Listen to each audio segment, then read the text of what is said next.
You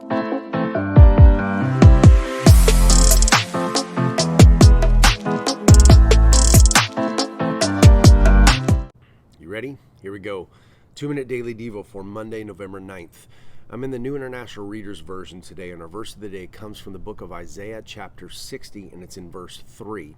I want to give you a little background, a little history. If you were to read this verse at first read, you might think, what does this mean?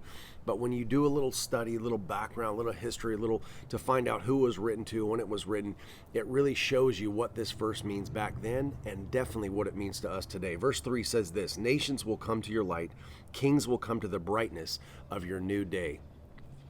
You know, in the world that we live in a dark world. And this verse is talking about how we, as God's people, need to be the light. This is talking about the church, and not the building that we go to, but the group of people, the followers of Jesus Christ. We are the church.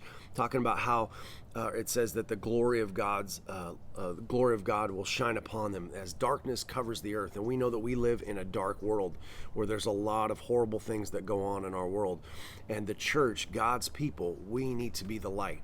And the Bible here says that if we are that light, nations will be drawn to us. Just as moths are drawn to a light or to a flame, whatever, people that don't know Christ, if we will let God's glory and God's light shine inside of us, people will be drawn to that. It even says here that kings will come to the brightness of our new day.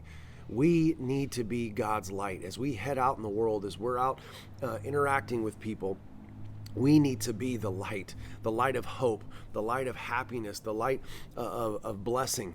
And as people see us and see God's light inside of us, they will be drawn to that. Because we live in a dark, depressing world where things happen all the time. People need to see our light. So as you head out today, let the glory and the light of Jesus that's inside of you shine to others, and they will come to you and be drawn to you to hear more about it. All right? That's it, guys. I'll see you tomorrow.